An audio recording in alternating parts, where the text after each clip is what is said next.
All right, welcome back to the channel. It's your boy Fanon. And in this video, Gervonta Davis frozen out from major fights at 135 by the new owner of boxing, apparently, Turki Alalshikh.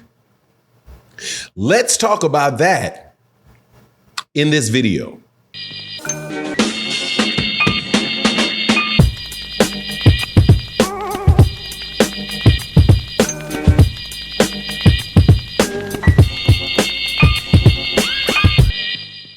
All right, welcome back to the channel. It's your boy Fanon. Man, the money picture in boxing is getting stranger and stranger by the day.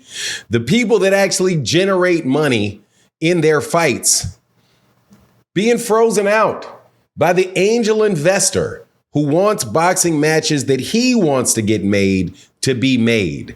That out of the mouth of Turki Alalshikh as he talks about the fights that he wants to make next year. Now, before I get into the details of why Gervonta Davis has apparently been frozen out from all the cash money being thrown around, as well as Canelo Alvarez, but we'll do that in another video. Let me welcome you back to the channel.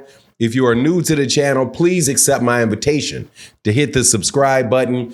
Hit the bell icon so you can be notified of when we release more videos. And if you're a longtime subscriber and supporter of the channel, thank you so much for your continued support.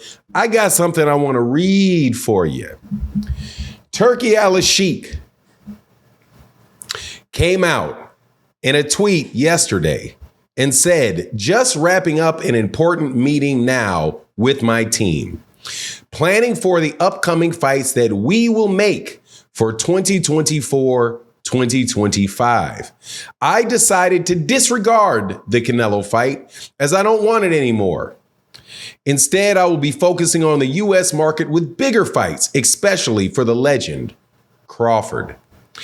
Additionally, I will support making fights for Boots, Haney, Shakur, Ortiz, Anderson, Benavidez, Zepeda, and more.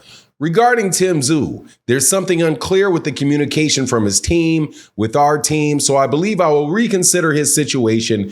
And for the rest of the world, definitely, I am focusing on Riyadh season card, Wembley edition, the 21st of September, AJ Dubois, or Du Bois, however you want to say that. And depending on the results of Riyadh opening season card, Bivol and Baturviev on the 12th of October. I will build the card for the rematch for Fury Usyk on the 21st of December and another big card the first quarter of 2025. Stay tuned. All sounds great. If you think about this, though, you know who it does not say on there? It says Shakur, but it does not say Gervonta Davis.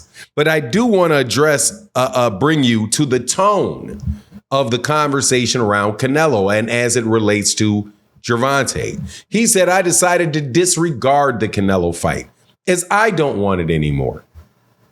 I don't want it anymore. I don't want Canelo Alvarez and Terence Crawford to fight. So what does that mean for Gervonta? What if Turki Alalshikh says that he doesn't want Gervonta Davis to fight Shakur Stevenson? What if Turki Alalshikh does business with Bob Arum and they find a fight for Shakur Stevenson? It could be Vasily Lomachenko. Doesn't this have a very, very high likelihood of Turki Alalshikh being able to freeze out fighters that he doesn't want to see fight, or may ask to fight somebody else that he's not particularly interested in, or the money that they ask for from him isn't actually what he wants to pay? Can somebody please tell me how that is a stable environment for boxing? I'm not saying that Turki Alalshikh doesn't have the money, because apparently he has a lot of money. Apparently he has so much money that he can be inducted into the Nevada State Athletic Commission's Hall of Fame without ever setting foot in the state, without ever putting on a card in Nevada. It is just a very, very interesting thing going on, man, where you have, if you look at all of the fighters that he mentioned, whether it's Boots, Haney, Shakur, Ortiz, and he said Anderson, good for Anderson. He's going to put Anderson back out there. Benavidez, Zepeda, and Moore, and Tim Tszyu. None of these guys are particularly big draws.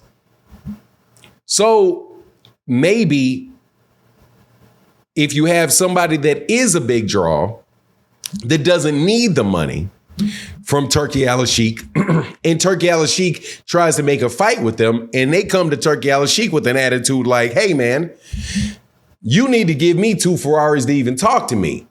That's what Gervonta Davis said. And that little bit of attitude that Gervonta Davis got with Turki Alalshikh can keep Turki Alalshikh from wanting to do any fights with him. Now, if you're going to have that type of dynamic, please tell me how that's any different or any more stable than a promoter not wanting one fighter of his to fight another fighter of somebody else because they don't think he can win. This guy will blow it off just because it just doesn't work with his plans. His plans, not the plans of everybody in the boxing world, his plans. It's very, very clear that the person that American fans want to see is Gervonta Davis, but it's just a funny situation, man. I think it's going to be a little bit like Turki Alalshikh is going to have to behave a little bit like Don King did when Don King was becoming a big name promoter. And what did Don King do in the heavyweight division specifically? He signed everybody in the division that was not named Muhammad Ali. So when Muhammad Ali didn't want to do business with Don King, didn't matter to Don King because Don King had everybody else signed. So Ali had to do business with Don King. So you can very well find yourself in a position like that where the big major stars in the sport either have to kowtow to Turki Alalshikh, the Hall of Famer Turki Alalshikh, or they can get boxed out because as long as he doesn't have any type of motive behind being profitable in a fight and they're willing to lose fights and he has this king mentality where he can make the big stars who he wants the big stars to be, similar to the way HBO went about it, you have a likelihood of, you wind up having a bunch of cards with a bunch of names of good fighters that you want to see fight, but not the actual really big fight that you want to see between the two. Now, I got to say, though, that he's definitely did a great job of getting in the UK, getting Tyson Fury and Alexander Usyk to fight each other and to get those UK fighters over there to Saudi Arabia. But there's a difference between the big name fighters in the UK and the big name fighters in the United States. The big name fighters in the United States, the ones that can sell out stadiums in the United States that are really big draws in the United States,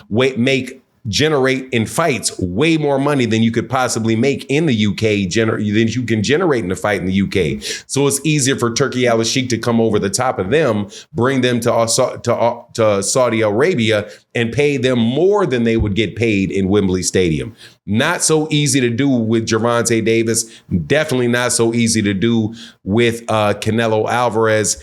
And it can create a funny situation. But anyway, we'll see what happens. Hopefully, we really do get the Gervonta Davis and Shakur fight.